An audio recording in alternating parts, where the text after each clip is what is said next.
Hello guys! Hello para to sa lahat ng mga Scorpio. Scorpio, welcome dito sa aking channel. I hope na makuha mo yung energy na para sa'yo. So, tingnan natin Scorpio kung ano ang message na para sa'yo. Okay, first card natin is Power. Power, empowerment. You have the power. Scorpio.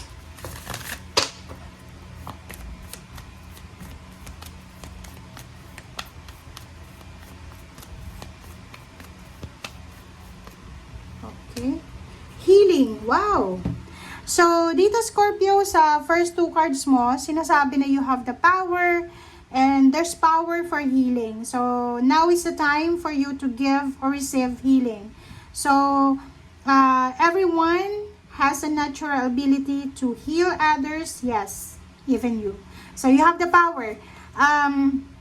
Etong barahang to, sinasabi sa'yo, Scorpio, na may kakayahan ka daw para makatulong sa isang tao na nangangailangan ng tulong, like kagalingan sa kung ano man na dapat gumaling sa kanilang katawan, sa kanilang isip, sa kanilang puso, sa kanilang financial, sa kanilang spiritual, or kung ano man ang healing na kailangan niya sa kanyang buhay. Okay? Or pwedeng ikaw to na kailangan mo ng healing, kailangan mo ng tao na makakatulong sa'yo sa mga pinagdadaanan mo na problema. Okay, thank you.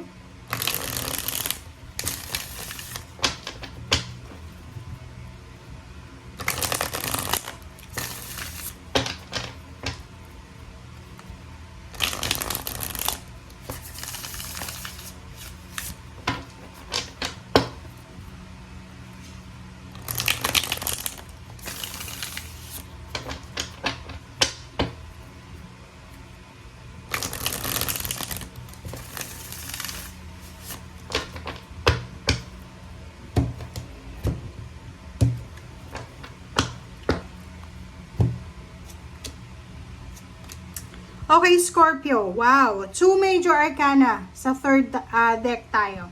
So, dito sinasabi sa iyo, Scorpio, na justice is a karmic justice, karmic balance, karmic contract, karmic blessings, is a karma.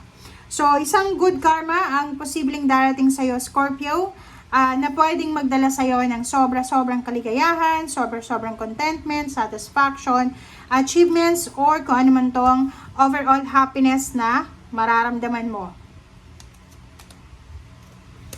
Okay, Ace of Cups and Page of Pentacles. Dito sinasabi ng baraha isang financial news, isang financial offer, ang posibleng darating sa'yo na pwedeng maging rason or maging dahilan kung bakit sobra-sobra kang magiging masaya. So, this financial offer is visible lahat ng Scorpio na, sa lahat ng Scorpio na nangangailangan ng financial needs, financial offer pala, and yung may mga financial needs sa buhay. And High Priestess, sinasabi ng bara sa iyo, makinig ka Scorpio sa sinasabi ng iyong intuition. Huwag tayong masyadong magpadalos-dalos, huwag tayong masyadong maging excited, huwag tayong masyadong aggressive, impulsive sa ating decision making. Page of Wands, and then 4 of Cups. So, dito sinasabi ng baraha, if you are Scorpio, na you're waiting for emotional message, like for example, in a relationship ka, nasa long distance relationship, dito sinasabi ng baraha na posibleng makatanggap ka in the coming days and weeks and months or years ng message is an offer, like offer of marriage, or pwedeng offer ng job, or offer ng living parang pagli-live-in. Sorry. Nahirapan ako doon. Okay? So, dito Scorpio, sinasabi ng barahan na be attentive. Kasi yung mga messages na to na darating sa'yo, pwedeng hindi mo ito mapansin kung ikaw ay nakafocus sa ibang bagay. So, sinasabi na expect mo na may mga expected messages ka, expect mo na may mga expected or unexpected job offer or love offer na darating sa'yo in the near future. Wow! 6 of Wands. So, dito isang napaka-exciting na pwedeng job offer, pwedeng isang exciting na trabaho, negosyo, or pwedeng pagkakitaan. Ang posibleng papasukin mo And this one will give you the freedom to celebrate or freedom to success. Parang ganon. Yung offer na to sa'yo, it's a business offer or financial offer or job offer, career offer. Ito ay magdadala sa'yo ng sobra-sobrang financial prosperity and abundance, recognition, awards, rewards, salary increase, higher position, lump sum of money, malaking halagang pera, good luck and good fortune. And dito sinasabi ng bara sa'yo na kinakailangan mo daw, Scorpio, na maging kalmado. Okay?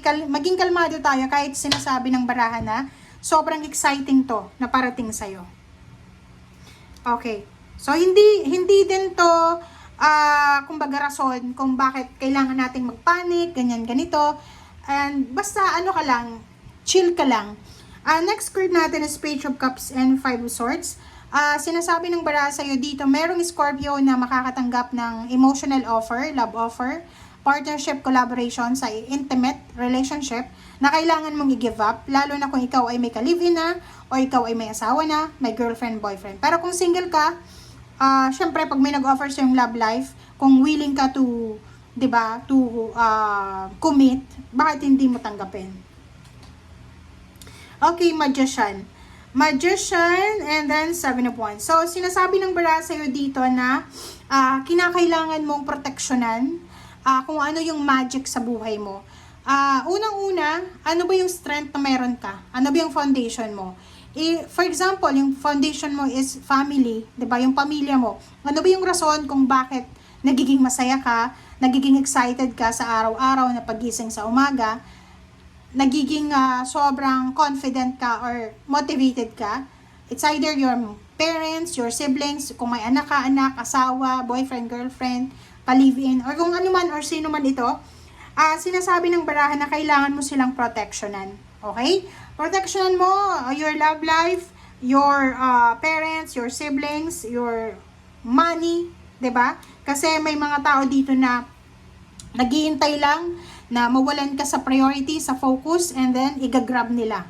'Di ba? So, kung relationship 'yan, may mga third party na naghihintay para makuha yung boyfriend or girlfriend mo or live-in partner. Okay. Isang good news, isang financial news ang posibleng darating sa'yo. And this one is super big, huge, power, the Emperor. 'Di ba?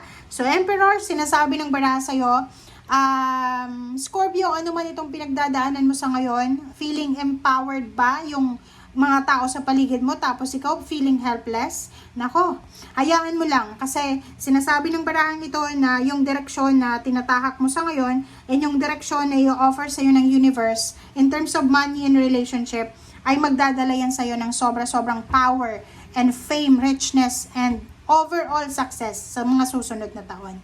Thank you guys for watching. Bye!